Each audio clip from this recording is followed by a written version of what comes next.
Baik, perkenalkan nama saya Margarita Jessica Wongabina. Saya dari Prodi Manajemen A. Pada kesempatan ini, saya akan memaparkan laporan akhir saya.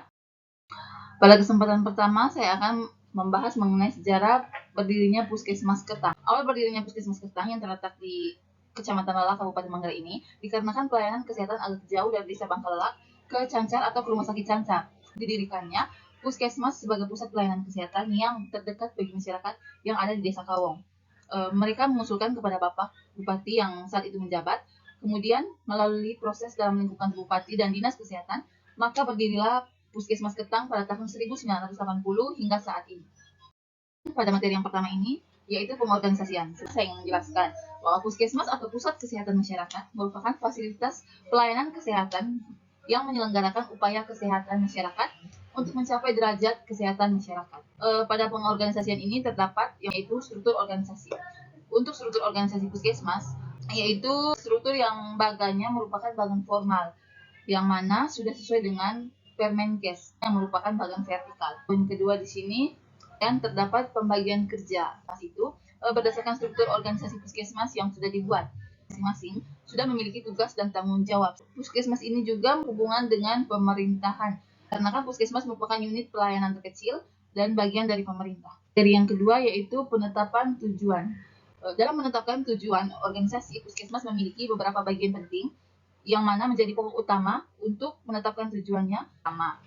Di dalam Puskesmas pasti memiliki tujuan dari Puskesmas ini yaitu mendekatkan pelayanan kepada masyarakat Kecamatan Lalak sehingga masyarakat Kecamatan Lalak mendapatkan pelayanan yang dekat, sehat dan berkualitas. Dari Puskesmas itu menjadikan Puskesmas sebagai tempat pelayanan untuk melayani masyarakat Kecamatan Lalak sehingga masyarakat Kecamatan Lalak tercapai kesejahteraan dalam bidang kesehatan. Misi dari Puskesmas yaitu yang pertama, mendekatkan pelayanan kepada masyarakat melalui Poskesdes, Puskesmas, Pustu, dan Polides. Untuk misinya, semua itu sasaran mulai dari bayi baru lahir hingga lansia. Tujuan yang berkaitan dengan tanggung jawab sosial. Puskesmas memiliki tanggung jawab sosial yang penuhnya terhadap kesehatan masyarakat, mulai dari usaha promosi kesehatan preventif, pencegahan termasuk pengobatannya melalui kegiatan-kegiatan Puskesmas setiap bulannya. Agar strategi visi dan misi Puskesmas ini mencapai tujuan yang dilakukan kegiatan dari awal tahun sampai akhir tahun, baik itu di dalam gedung seperti pelayanan setiap hari kerja, pelayanan dari luar gedung seperti posyandu dari bayi balita sampai lansia, pendekatan MBO yang mana di dalam Puskesmas dilakukan dengan para pegawai yang pada awal bulannya diberikan target jumlah posyandu, balita, ibu hamil, dan kaminilok para pegawai akan diabsensi setiap kegiatannya baik di dalam maupun di luar gedung dan mendapatkan reward sesuai dengan hasil kerja dan absensi yang mana telah diperhitungkan secara terperinci. Dan perkembangan di dalam Puskesmas. Seperti pada umumnya organisasi lain, di dalam Puskesmas juga pernah ada di perubahan dan juga tidak banyak yang menolak perubahan. Tetapi Puskesmas memiliki cara untuk menanggulangi penolakan dari masyarakat Kecamatan Lalak terhadap perubahan tersebut. Yang pertama itu perubahan di dalam Puskesmas. Perubahan di dalam Puskesmas seperti ibu bersalin harus bersalin di Puskesmas, tidak lagi di Pustu atau Puskesdes. Kemudian bagi yang tidak memiliki kartu, terkadang desa melayani dengan dana siaga, dan untuk yang tidak memiliki dana desa siaga, maka akan mengikuti tarif retribusi yang sudah tertera sesuai dengan peraturan daerah yang berlaku. Dari perubahan tersebut, adanya perkembangan di dalam Puskesmas. Hampir semua ibu hamil yang ingin bersalin lebih mendekatkan pelayanan ke fasilitas yang lebih tinggi karena di Puskesmas banyak alat yang tersedia sudah semakin maju. Sesuai dengan revolusi KIA, penolakan terhadap kebijakan perubahan yang dilakukan oleh Puskesmas di Kecamatan Lalak ini. Pernah terjadi penolakan masyarakat, yaitu penolakan terhadap kebijakan-kebijakan yang dilakukan oleh Puskesmas. Semua ibu hamil harus melahirkan di Puskesmas karena kebanyakan ibu hamil ingin melahirkan atau bersalin di Pustu atau Puskesdes, bahkan ada juga yang ingin bersalin di rumah saja.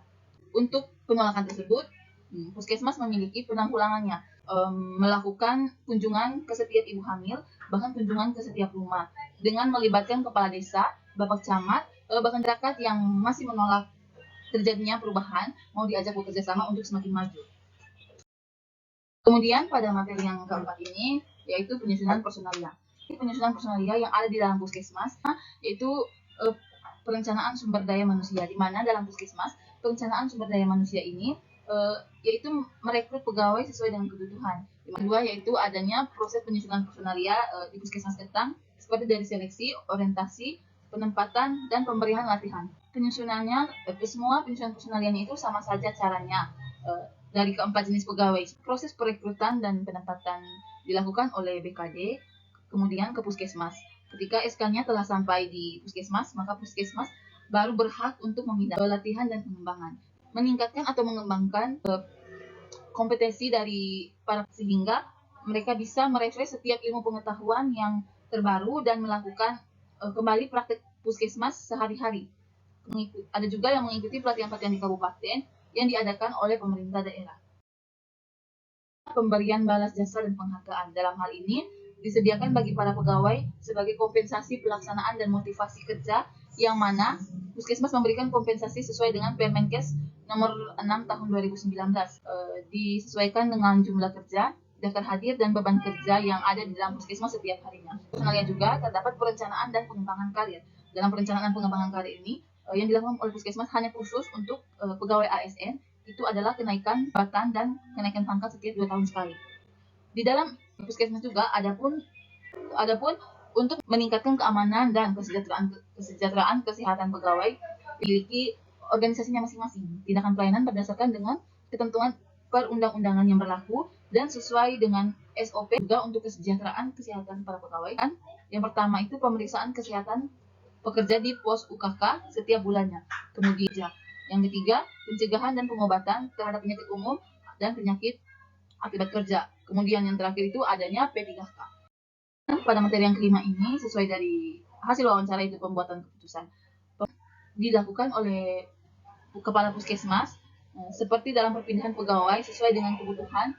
Keputusan itu langsung diterima oleh para pegawai kan. Dari info narasumber, kepala puskesmas Ketang selalu melalui forum diskusi, sehingga keputusan yang diambil adalah keputusan bersama yang disahkan oleh kepala puskesmas. Ini adanya manajemen konflik dalam organisasi. Nah, puskesmas juga pasti memiliki konflik, yang mana konflik dan metode penyelesaian konflik dalam puskesmas seperti yang mana adanya konflik mengenai shift jaga. Metode penyelesaian konfliknya adalah atasan atau kepala puskesmas memanggil kedua individu yang mengalami konflik, lalu berbicara bersama dan menemukan jalan tengahnya. Metode ini juga disebut sebagai metode penyelesaian integratif, yaitu konsensus. Pandangan dari para pegawai puskesmas. Ada pegawai yang melihat konflik itu dari sisi positif, bagian pegawai melihat konflik itu terjadi dari sisi negatif. Terhadap konflik antar individu ataupun konflik yang pernah terjadi. Konflik yang sering timbul berdasarkan dari informasi, yaitu konflik formal informal. Itu 7, komunikasi dalam organisasi, yaitu proses komunikasi dalam puskesmas seperti yang pertama, melalui sumber yaitu atasan atau kepala puskesmas yang menyampaikan informasi. Kemudian menerjemahkan informasi itu secara lisan maupun tulisan atau melalui papan informasi agar informasi yang ingin disampaikan dapat dimengerti oleh para pegawai. Lalu pegawai menerima atau membaca informasi tersebut dan menangkap maksud dari informasi tersebut. Yang terakhir, pastinya para pegawai melakukan feedback dari informasi tersebut dengan melaksanakan atau mengikuti semua instruksi apa yang disampaikan dari atasan atau kepala puskesmas. Kedua, tipe jaringan di dalam puskesmas, yaitu berbentuk Y. Misalnya ada penyampaian informasi dari dinas kesehatan, kemudian disampaikan ke kepala puskesmas. Lalu penyampaian dari kepala puskesmas melalui BIKOR atau bidang koordinasi, dan bidang koordinasi menyampaikan informasi itu kepada para pegawai baik secara langsung maupun tidak langsung. Membangun komunikasi atau menjalin komunikasi terdapat hambatan seperti puskesmas, ada juga hambatan yang terjadi dalam membangun komunikasi. Hambatan tersebut merupakan pegawai-pegawai maupun atasan atau kepala-kepala di puskesmas yang berada di dalam puskesmas itu berbeda-beda sifatnya dan karakternya, sehingga kadang ada terjadi perselisihan dalam proses komunikasi akibat perbedaan tersebut. Kepemimpinan di dalam puskesmas tentunya memiliki pemimpin. Hasil wawancara, kepemimpinan yang dilakukan oleh atasan sudah sangat efektif dikarenakan atasan selalu menjadi pendengar jika terjadi permasalahan di dalam puskesmas. Kepemimpinan yang dilakukan oleh atasan puskesmas atau yang demokratis. Karena materi yang terakhir yaitu pengawasan. Dapat tipe dan proses pengawasannya. Pengawasan di dalam puskesmas Ketang ini ada yang merupakan proses pengawasan di mana secara langsung dan juga secara tidak langsung. Pada saat kegiatan telah dilaksanakan, misalnya pengiriman laporan pertanggungjawaban kegiatan. Jadi karakteristik pengawasan di dalam puskesmas Ketang ini meliputi akurat, objektif menyeluruh, fleksibel, dan yang terakhir terkoordinasi dengan aliran kerja di puskesmas. Dan di sini saya menyimpulkan bahwa puskesmas merupakan suatu organisasi yang merupakan unit kecil pelayanan dalam bidang kesehatan dan juga membutuhkan bidang-bidang manajemen dalam menjalankan segala kegiatan dapat mencapai visi misi dan tujuan. Kemudian ada juga saran dari saya untuk puskesmas Ketang. Puskesmas ini selalu ditingkatkan dan terus dikembangkan agar puskesmas Ketang ini dapat terus maju dan berkembang, dan agar puskesmas memberikan solusi terhadap dana desa siaga untuk dipergunakan bagi keluarga yang kurang mampu saja dan bagi perencanaan dan pengembangan karir agar semua pegawai lebih dipertimbangkan dan dapat diperhatikan lagi. Dari saya, terima kasih dan selamat pagi.